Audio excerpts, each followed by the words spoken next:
mais sobre a Beata Albertina, sobre um pouco da história dela, de porque ela é uma das intercessoras da jornada. Muito bem. É para mim uma grande alegria poder apresentar a você a Beata Albertina. Uma menina, uma jovem de 12 anos, camponesa, que passou a vida procurando viver intensamente o Santo Evangelho, uma família muito cristã, e que aos 12 anos ela sacrificou a sua vida para não ser entregue, não se entregar. E qual o grande exemplo que a Albertina deixa para os jovens de hoje? Eu chamaria a espiritualidade que a Albertina nos deixa, espiritualidade, em primeiro lugar, do batismo. Ela procurou ser fiel ao seu batismo. O segundo ponto que eu diria é a espiritualidade da crisma, da confirmação. E em terceiro lugar, eu diria que ela nos dá exemplo da espiritualidade da Eucaristia, porque ela se alimentava da Eucaristia, participava da vida da comunidade da igreja, e dentro desse clima ela foi crescendo do ponto de vista cristão.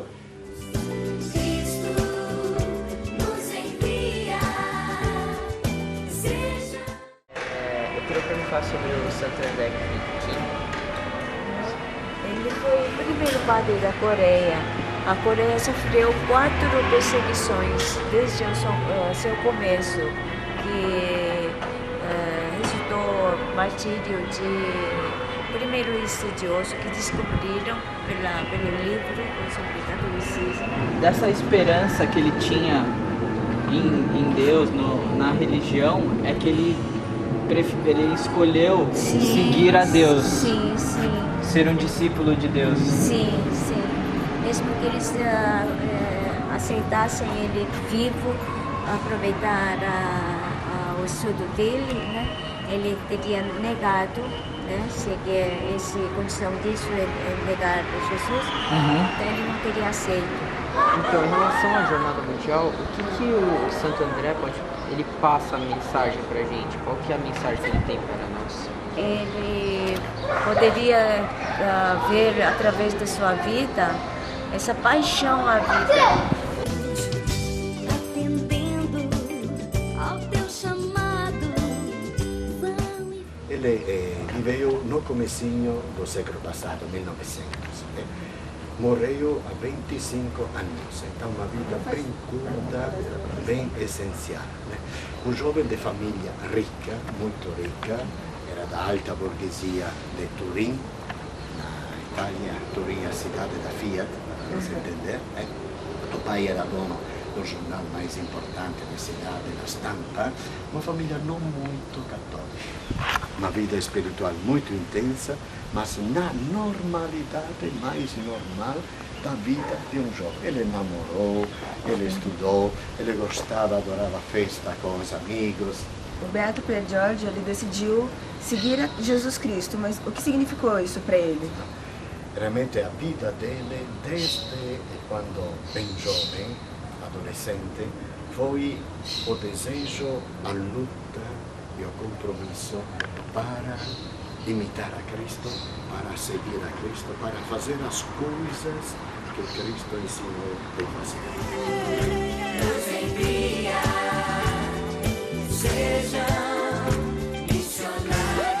Então, Marília Chiara Lucci, na verdade o nome dela era Chiara Badano, mas depois ela ficou conhecida como Chiara Lucci. Ela era uma jovem italiana que nasceu em Sassello, lá no norte da Itália. Chiara Lucci foi uma jovem muito brava, assim, ela tinha 18 anos quando ela descobriu que tinha uma doença muito grave, assim, mas ela o tempo todo nunca perdeu esperanças. E outra questão que também parece meio longe, assim, né, mas Chiara Lucci, né, viveu toda essa questão do sofrimento, mas como a gente pode trazer isso também para nossa vida de hoje, assim, porque que tantos jovens no mundo inteiro a veem como modelo, tanto é que ela agora é beata e o próximo passo é ser santa, né. Então a gente vê ela como um modelo justamente por essa abertura, assim, de acolher a vontade de Deus para cada um e ver como que a gente pode ser santo hoje em dia, porque ela não é uma santa de 500 anos atrás, ela viveu há 30 anos atrás. Então, para ver como nós, jovens, nos dias de hoje, podemos ser santos também.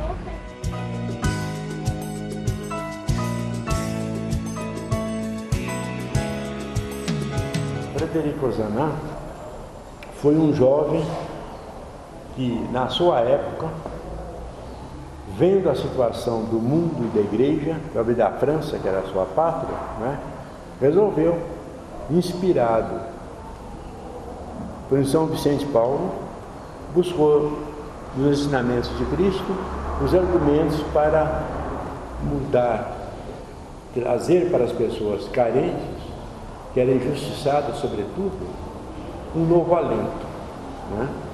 O senhor pode explicar também um pouco sobre o exemplo que Ozanam deixa para os jovens da nossa cidade de hoje, da nossa sociedade? Nos nossos dias, eu acho que os jovens procurar em Ozanam uma inspiração para viver de acordo com o Evangelho, né? Porque ele foi um exemplo. Na homilia do Santo Padre Papa João Paulo II, ele aponta Ozanam como um dos exemplos para a mocidade em nossos dias.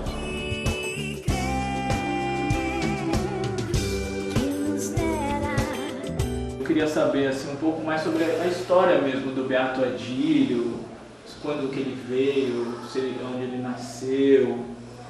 Sim.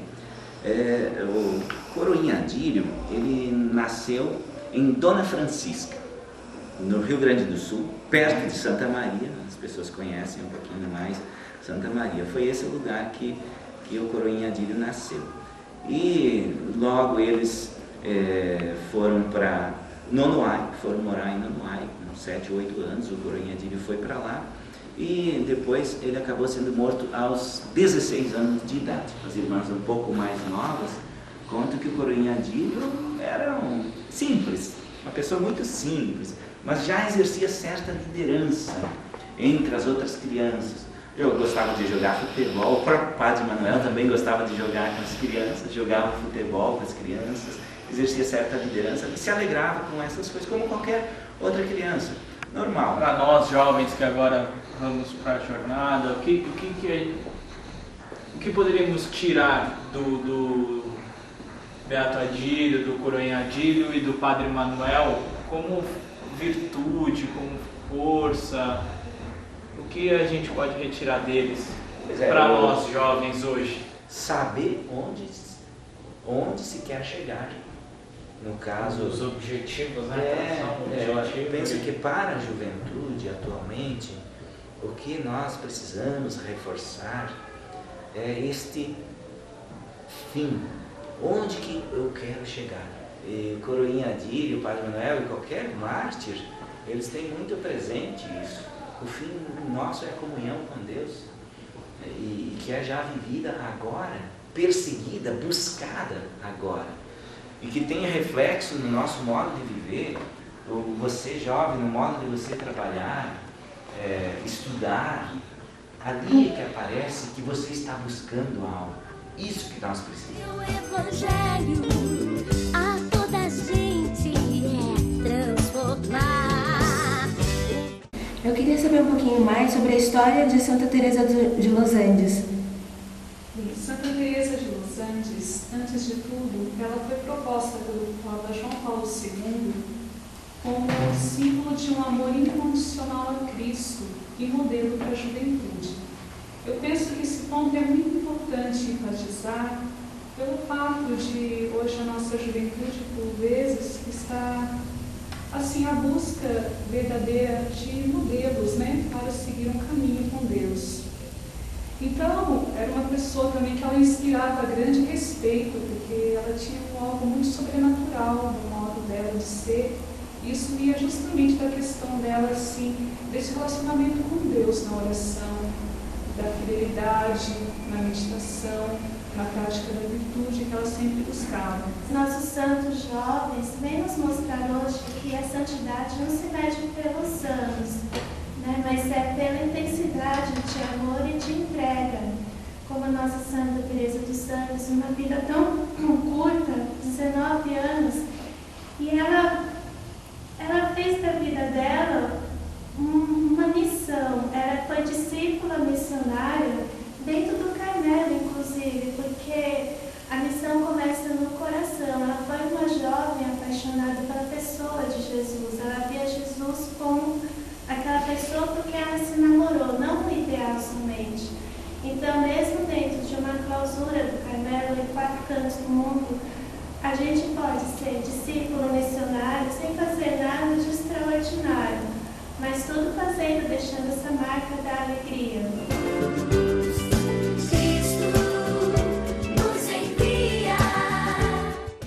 O padre Anchieta, ele era espanhol, né? Um homem que veio aqui para fazer uma evangelização num tempo em que eles não tinham a facilidade e a tecnologia que nós temos hoje, né? Quando surgiu a ideia dele vir para São Paulo, ele veio direto ou ele foi para o interior? Mas a partir do momento em que a missão deles viram que ali em Piratininga ali precisaria de ter um centro jesuítico deles para que começasse um trabalho com aquela povoação que existia na época. Então foi aí onde ele começou e aí fundou a nossa cidade de São Paulo, né? Uma característica dele que nós jovens poderemos adotar, pode servir de exemplo para os jovens. Então eu acho que a juventude é uma etapa da vida que já tem esse desafio das novas descobertas. Foi o que o Anchieta fez. Ele não veio para um lugar que já estava tudo pronto. Ele veio para começar alguma coisa. Um desafio na vida. Isso é juventude. Se falar para nós, né, para a juventude, ó, vamos ali fazer alguma coisa, a gente vai. Então acho que para mim, o Anchieta, isso que eu entendo dele e a maneira como eu vejo ele, é isso, veio para um lugar fazer acontecer e fez acontecer.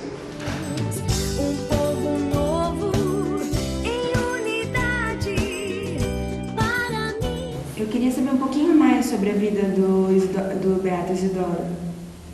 Bom, Isidoro Bacanje, ele nasceu no Congo e teve uma vida bastante impressionante pela pouca idade com que ele morreu e por tudo que ele aprendeu em tão pouco tempo. Ele viveu numa cidade muito pobre, num contexto muito pobre, e logo adolescente ele teve que sair da sua cidade, porque na época, como eles não tinham condição nem mesmo de sobreviver, os pais logo enviavam os filhos adolescentes ainda para outra cidade para procurar um trabalho para simplesmente poder sobreviver. E ali, nesse contexto sozinho, longe da família, ele conheceu 2 frades que lhe apresentaram Jesus, o Evangelho, ensinaram a usar o escapulário, e a partir disso ele se apaixonou por Jesus Cristo, e ali viu que ele não estava abandonado de pai e mãe, pelo contrário. O que incomodava o chefe dele, que era ateu e que odiava o catolicismo, e que não gostava de nada que fosse nenhum sinal religioso. E ele usava sempre o escapulário e andava sempre com o rosário. E nisso ele começou a ser perseguido, até que um dia o encarregado, irritado com ele, manda que dê uns açoites nele, de 200 a 250 açoites, e ele fica em chaga viva. E ele era um catequista, ele catequizava os companheiros dele, sempre falava de Jesus e dava testemunho, não só de falar, mas de viver. E até que na hora da sua morte, ele ainda pedia perdão por ter sido açoitado, pedia perdão pelo seu agressor. E ele morre, o interessante é isso, que ele morre no dia 15 de agosto, no dia da Assunção da Virgem Maria aos céus. Nesse mesmo dia ele entrou nos céus, pedindo perdão pelo seu agressor, como Jesus Cristo fez na cruz, e deu esse testemunho aos jovens. Ele morreu próximo dos 25 anos, não se sabe ao certo, e por isso a grande devoção também pelo Beato Isidoro Bacanje. Por isso ele foi denominado pelo Papa João Paulo II, em 94, na sua beatificação, como o mártir do escapulário.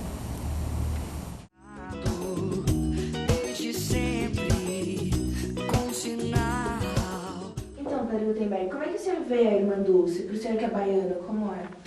Olha, a minha vivência com a Irmã Dulce, assim, da minha própria espiritualidade e que constiza diante de muitos outros vocacionados lá de Salvador, porque eu sou soteropolitano, nasci em Salvador, né? Eu tive a experiência de conhecer a irmã Dulce ainda em vida. Ela marcou muito o povo da Bahia, principalmente de Salvador, porque ela tinha um carisma, uma mulher com um carisma assim que extrapolava até os próprios limites da sua própria natureza. Ela fez a opção pelos pobres.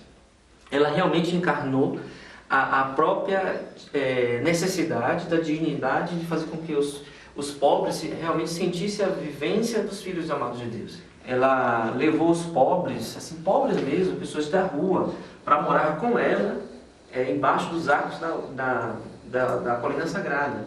Então isso criou, nesse contexto de vida dela, essa coisa próxima ao baiano e ao soteropolitano. Então aí, a partir dessa realidade, as pessoas foram se aproximando,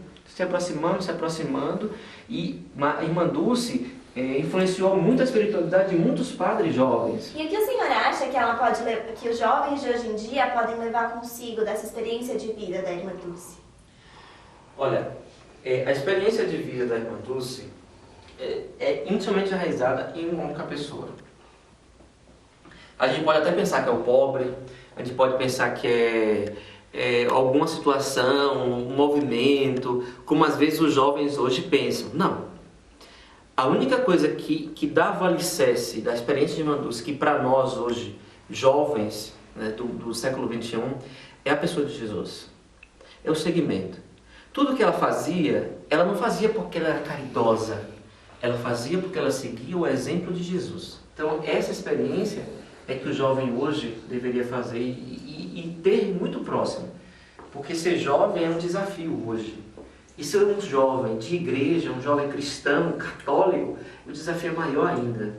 Mas a gente tem que se pautar naquele que é Jesus Cristo, né? Que é Ele que nos chama a fazer experiência de amor, a gente aceita e a gente abraça. Para ser de Deus, para ser igreja, no século XXI a gente precisa fazer esse abraço de maneira muito profunda, para que Cristo esteja tão profundamente em nós que a gente possa viver todos os seus valores no mundo, na sociedade em geral hoje.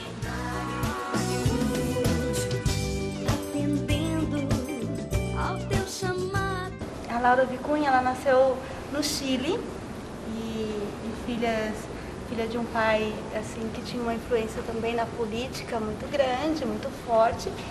E devido a essa questão política, a família teve que sair do Santiago do Chile e ir para o sul do Chile. Então, com 2 anos mais ou menos de idade, Laura e a sua família migra de Santiago do Chile e vai para o sul da Argentina. Sul do Chile, aliás. E ali, ela, em pouco tempo também, com 2 anos, ela perde o pai. Então, começa a sofrer as privações, né? A vida de pobreza muito forte. E então a família, a mãe e mais a Laura e a sua irmãzinha Júlia Amanda tiveram que foram mudar para a Argentina, né? Através também de uma convivência lá que a mãe tinha com um homem chamado Manuel Mora. Esse homem, ele judiou muito, assim, de Laura Vicunha depois. Logo na primeira comunhão, ela faz uns propósitos semelhantes ao que todo mundo sabe. Antes de morrer do que pecar, todo o coração, toda a alma, todo o ser para Jesus, né? Nunca passar indiferente diante de umas pessoas. Então ela vai fazendo seus propósitos de vida, que na verdade a gente pode dizer hoje para o jovem, o que seria esses propósitos? É um projeto de vida. Você pode falar para os jovens, baseado em Laura, que possa levar para a jornada, possa levar para a vida? Então, eu acho assim, uma coisa bacana de Laura Vicunha é essa não indiferença diante das situações, diante das pessoas. Então, a frase, né, nunca ser indiferente diante de ninguém. Então, diante da situação que apresentar para vocês, diante das pessoas, você não ser indiferente a um pobre que está caído na rua, a um jovem que pede um conselho, a um jovem que vocês encontram por aí. Esse eu acho que é uma das coisas bonitas. E uma coisa bonita, eu acho que é a santidade do cotidiano. porque Laura não fez algo assim extraordinário de santidade. Ela viveu o ordinário, quer dizer, o dia a dia, de modo extraordinário.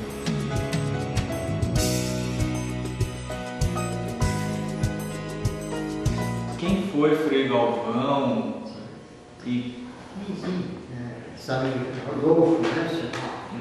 Então, Frei Galvão é o primeiro santo brasileiro, né? Você sabe. Né? O primeiro cristão, católico, elevado aos altares é nosso brasileiro. Você sabe onde ele nasceu? Não. Guaratinguetá. É uma cidade do Vale do Paraíba, né? E que se tornou muito importante no lugar do café, no cultivo do café e assim por diante. Então, o Frei Galvão é lá de Guaratinguetá. Nasceu lá, e foi lá que surgiu a vocação dele de querer ser padre, e padre ali também de uma ordem religiosa, então ele escolheu a de São Francisco, franciscano. Estudou no seminário normal, né? Foi um jovem normal como vocês, se ordenou padre, né? E depois veio morar aqui em São Paulo. Quando ele encontra uma irmã que morava no recolhimento de Santa Teresa, na atual Praça da Sé, irmã Helena Maria. E a irmã Helena Maria queria fundar um mosteiro, mas na época não podia. E com o apoio de Frei Galvão, fundaram esse grande mosteiro. Então, e o que ele representa para nós, a juventude, para a Jornada Mundial? Frei Galvão foi muito simples. Entende, não é? Frei Galvão era um homem que passava, dizia bom dia para todo mundo, entrava na casa de todo mundo, então era aquela presença de Jesus Cristo no meio de todo mundo. E é o que muitas vezes falta hoje em dia, né? E principalmente para a juventude. A juventude tem que ser uma presença, né? Mas uma presença leve, uma presença que cause admiração, né? Uma presença que marque, isso é muito importante. Né? A gente hoje vê uma presença muito apagadinha, né? Então, mas que leve, e também uma outra coisa. Frei Galvão nunca desistiu. Como ele disse, perseverante, nunca desistiu. Vocês nunca desistam também. É tua graça que nos sustenta. Então, eu queria saber um pouco da história de Santa Teresinha do Menino Jesus. Santa Teresinha nasceu na França, num lar muito católico, de pais que inclusive são beatos hoje, foram beatificados depois dela, né? E teve uma infância já bastante diferente do normal, diferente e ao mesmo tempo muito parecido.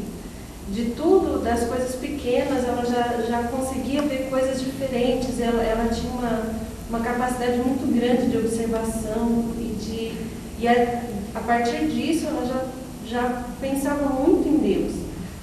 Então ela se apaixonou por Jesus Cristo e até que com a partir de mais ou menos 13 anos, a irmã dela, Paulina, foi para o Carmelo e aí ela também tinha um desejo imenso de ir para o Carmelo, de ter uma vida toda entregue a Jesus. Mas ela não pôde fazer isso, por causa da idade. Até que quando ela completa 15 anos, um pouco antes de completar 15 anos, ela vai até o bispo, pede para entrar para o Carmelo, mas não deixa por causa da idade. Né? E aí ela faz uma peregrinação com o pai e com a irmã, Celina, até Roma.